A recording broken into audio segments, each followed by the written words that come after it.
Hey guys, today we're going to be talking about mobile device hacking, especially different types of mobile platforms, what tools we're going to be using, what is the history behind mobile devices, and first of all, and most importantly, we're going to talk about what does mobile device mean and how we can definitely find a way into different devices like that. Moving forward, let's see a definition of mobile device. This is a handheld tablet or other device that is made for portability and therefore both lightweight and compact. New data storage, display technologies, data processing have allowed those little devices to do nearly anything that had previously been done by the use of larger personal computers. So we are talking about small device, and we're talking about large variety of functions that will cover the stuff that a normal personal computer would do. Mobile devices, as we already said, are also known as handheld computers. Now, moving forward, looking a little more in depth, we can say that primary class of devices uh, became known as PDAs, personal digital assistants. Those were markets. Those were the mobile devices that were marketed firstly worldwide. They were actually named PDAs, and many of those shared common features.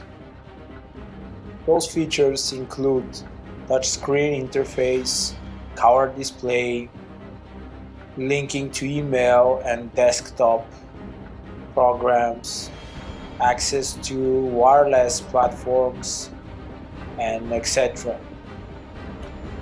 As the wireless networks evolved, we can say that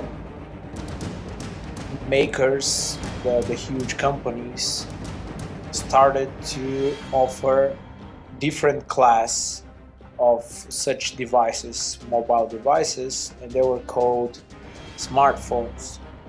Those smartphones actually combine the utility of a cell phone and PDA into one simple device. Now, most cell phone providers offer different variety of smartphones. So here we are looking at evolution. We're looking at more compatibility.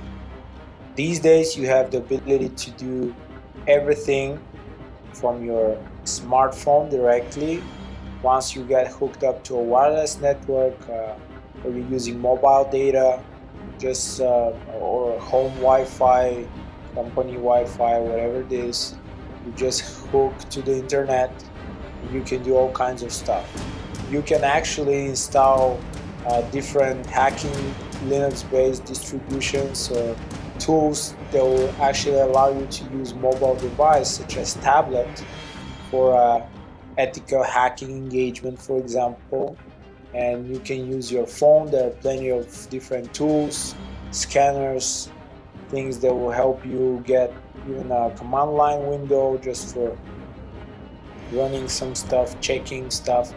As you know, Android devices, they're Linux based, so you can do a lot of things, including on iOS devices, depending on if you like to have root privileges and you root your smartphone or you're just using the default setting, there are plenty of options and plenty of opportunities for growth. The downside will be that the size of smartphones are way bigger and larger than the phones before that, the mobile phones before that. Maybe I remember having those small ones back in the days that you were able to just hide in your hand, but now we're talking about big screens, talking about higher resolution, we're talking about great cameras, processors, really powerful processors, and a lot of storage, and also the ability to add external storage. So all those capabilities and the evolution of mobile devices has brought us to this moment, this great moment. And now we're going to talk more about the history of mobile devices. The first generation of smartphones were personal digital assistant called PDA, as we already mentioned that. And they include a phone functionality and sometimes a camera. In the late 90s and early 2000s, brands like Handspring, Nokia, Palm, and other different vendors, they dominated with operating system like Nokia's Symbian OS, the BlackBerry OS, or Palm OS. Those were really top-notch back in the days, and those devices typically allowed users to capture and customize different data information through touch screen, handwriting recognition, or onboard keyboards, the regular keyboard that we used to use back in the days. And then RIM's BlackBerry device become really known as crackberries because of their owner's addiction to constantly checking their email for new emails and stuff like that. So we remember those moments where BlackBerry was really popular. Everyone had one of those, and you were constantly typing, messaging, chatting, checking your emails, just taking advantage of all the new functionality that came with BlackBerry phone. And today's generation of different smartphones also serve to combine and include different functions that are related to portable players. We're talking about media players, digital cameras, mini video camera, and also sometimes, of course, the GPS navigation units. Modern smartphones usually include high-resolution touchscreen as well. We're talking about various browsers, Google Chrome, we're talking about Safari, we're talking about Firefox, the different types of different flavors of browsers that you can use in order to surf freely the internet. And it's really convenient for all the users that are trying to use those smart devices as their day-to-day computer, main computer. Sometimes people are working out of their smartphone all day, so it's really convenient, and you're holding your whole work and your whole world at that time in your palm, just in your hand, and it's really incredible. So those devices can access usually mobile optimized websites, and they have high speed data access via, as we said, Wi-Fi networks and 3G, 4G, 5G broadband. We're talking about the mobile 3G, 4G, and again, on Wi-Fi they can access 5G networks. And the most common mobile operating systems used by current smartphones are Apple's iOS, Google's Android. We're talking about Microsoft's Windows Phone, and also BlackBerry OS. These systems are installed on numerous models, sometimes from different manufacturers, and really defining feature of smartphone is that you can update the running operating system yourself by just downloading and installing the latest version. That will be sent to you as a reminder. They will actually require sometimes, if there is a security fix, security patch, it needs to be downloaded, installed, important stuff. The vendor will always remind you about that. Make sure that you have updated your system. Stuff are starting to run slowly. Things are not working properly usually if you don't update stuff on time. Unfortunately, sometimes the internal storage is not enough. That's why the option to add external storage is there, so don't forget to do so, and make sure you have good storage management software that will help you remain on the green line of stuff. You don't want to go red and maybe overload your storage.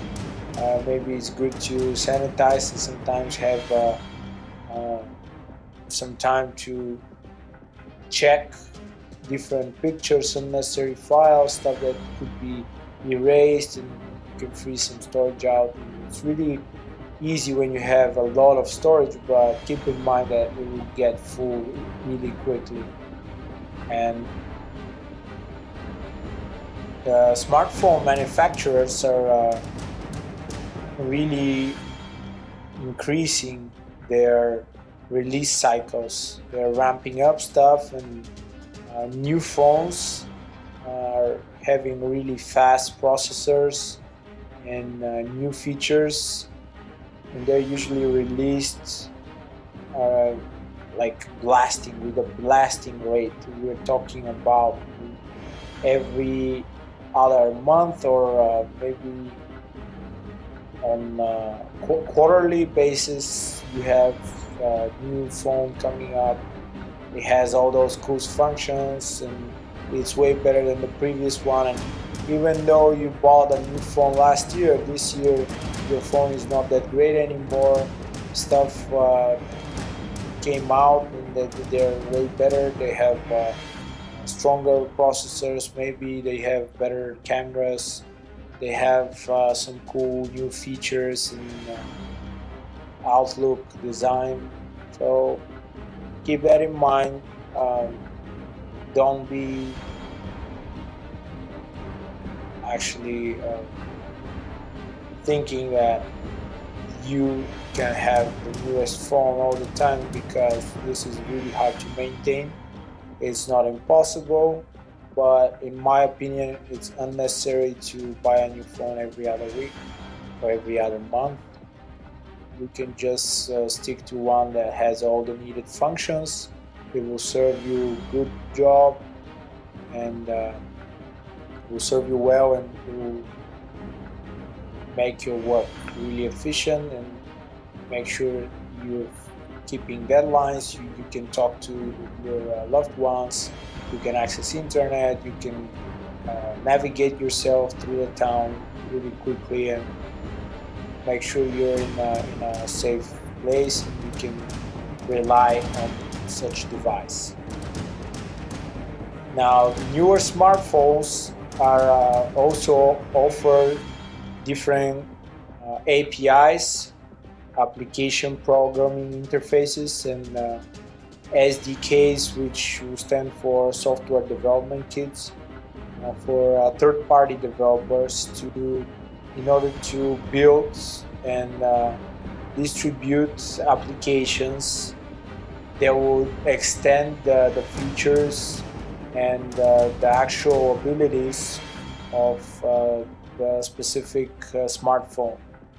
With each smartphone platform, there comes a host of supported applications, which in many cases are either free or you have to pay for them. And you can do so by just accessing and paying with card or using different payment methods in a virtual web application store, so mobile application store, where you can find all the verified applications. They're certified, they're not malicious. Most of the time that's true. As soon as someone reports or it turns out that application has a malicious code or it's not entirely secure, does not follow best practice or requirements of the specific Play Store, this application is no longer supported and it won't be found in such legitimate app stores. Now, moving forward, we can say that the running challenge for mobile app developers is definitely to stay ahead of the curve, getting the sense of what and actually predicting what smartphone users want, and making sure they write custom tailored app that will serve the need of users, and so this app can become really popular. A lot of users can buy it, use it, so there's going to be a need of ongoing support and all that. And since about 2010, the rise of tablets, we're talking about examples here like iPad and the Samsung Galaxy Tab, and dedicated e-readers like electronic books like Kindle, Nook, and other similar ones have increased the actual need of for mobile developers, and new features, new applications that should be created, developed in order to serve the needs of the user. So this is a really huge area of development, a lot of work here, and of course big room for mistakes, bugs, different vulnerabilities, different leakages or weak spots that could be used and exploited by an attacker, depending. It could be ethical hacker or just malicious hacker trying to break in, trying to add some malicious code to a legitimate program, or maybe trying to infect multiple users by distributing the malicious software as a legitimate app. So different type of attacks, different attack vectors. We're going to be talking about that in the next videos, but now let's move forward and see what type of devices we have here and which are the weak spots of each device.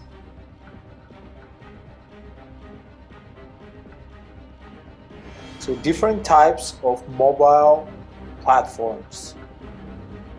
We're going to be starting with personal digital assistant, so-called PDA.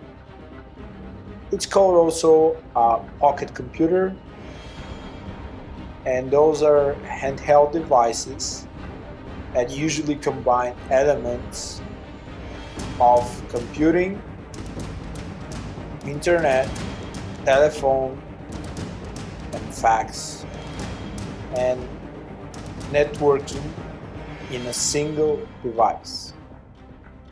A usual PDA can function as a cellular phone, fax sender, personal organizer, trying to help you out with your daily schedule, and also web browser.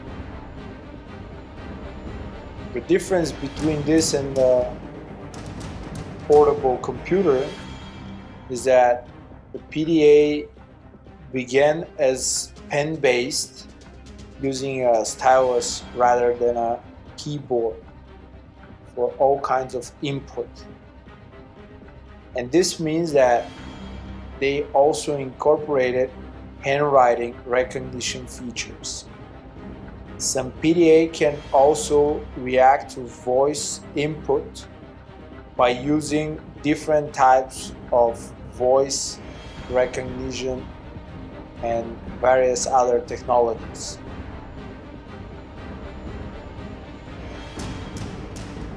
Today's PDAs are also available in keyboard version and the stylus version as well. The keyboard version is also called a data pad.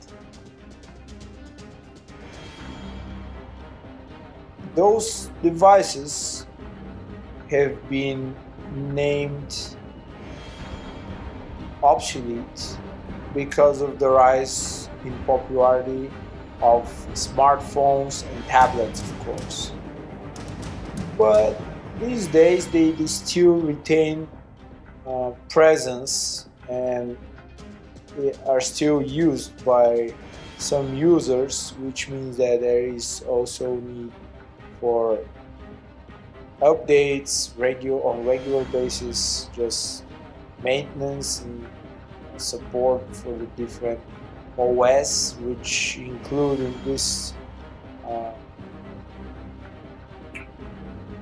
PDA section the different types of Palm Pilot, Revo, Sony Clee, Hewlett Packard, Giordano, Hewlett Packard, and Casio, Cassiopeia, Pedia, Compaq, iPac, Toshiba, Pocket PC. We're talking about all those types of PDAs that are part of the portable device systems. So all those different flavors are actually part of the personal digital assistant family, and if you haven't used one of these, you can still try to find and test some of it. But unfortunately, I can say that smartphones have all those needed functionalities, and the use of PDA is just some type of personal preference, or maybe it's required by a specific company or a specific process and stuff like that. But in my opinion, again, smartphones will include all those functionalities. You don't need to hold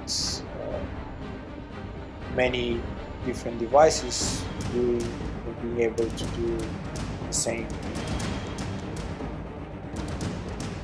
Moving forward, we're going to be looking, of course, at smartphones, something really popular these days, and they actually combine the functions of mobile phones and handheld computer into the one simple box, a simple device. Smartphones allow users to access and record, store, manage different information also download, install applications, different programs, while also have the ability to use mobile phone in one simple device. For example, the smartphone could be a simple mobile phone, but having all the PDA functions integrated within it, which makes it really efficient and widely used, preferred by users. Example of a smartphone these days will include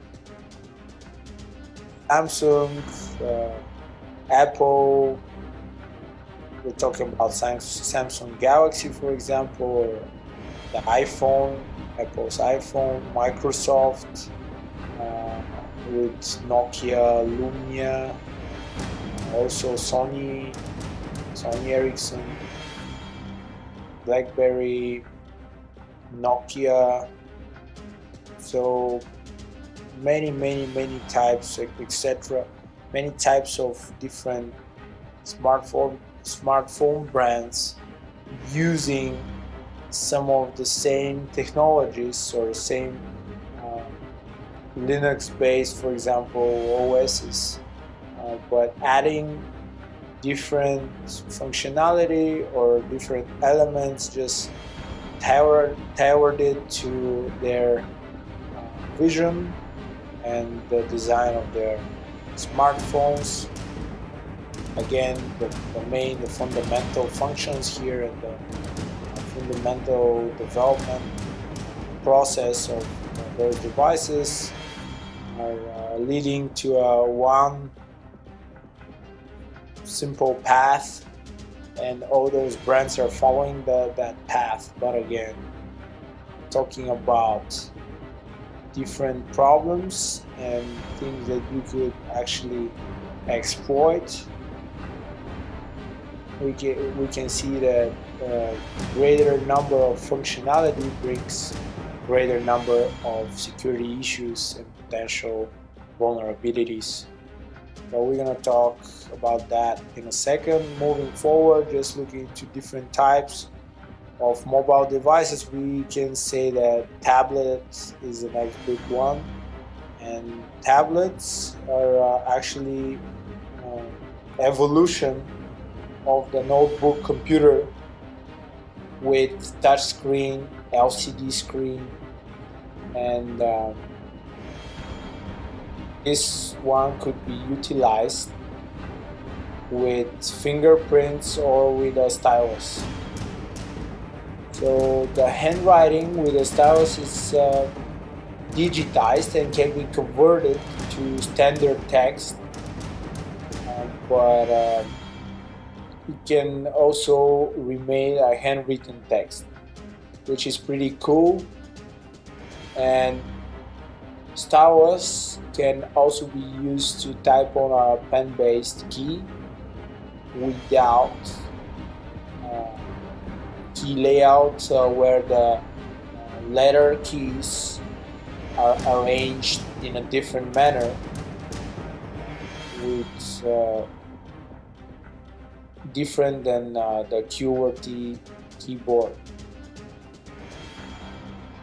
Those cool tablet PCs may also offer the user a removable keyboard, and which makes it pretty cool and nice looking most of the time. The additional, and it brings, of course, it's brought as an additional input option, and it could be removed or it could be used with it. It makes it look a little more like a laptop, in my opinion, when you plug in the removable keyboard. But again, keep in mind that all those additional parts may be not that great as far as functionality, or may have a lot of different issues. So I prefer myself using either a laptop for using that cool keyboard or just a tablet without a keyboard. So looking at those main types of mobile devices, we can say that they share more or less same functionality, and they have interconnected type of operating systems.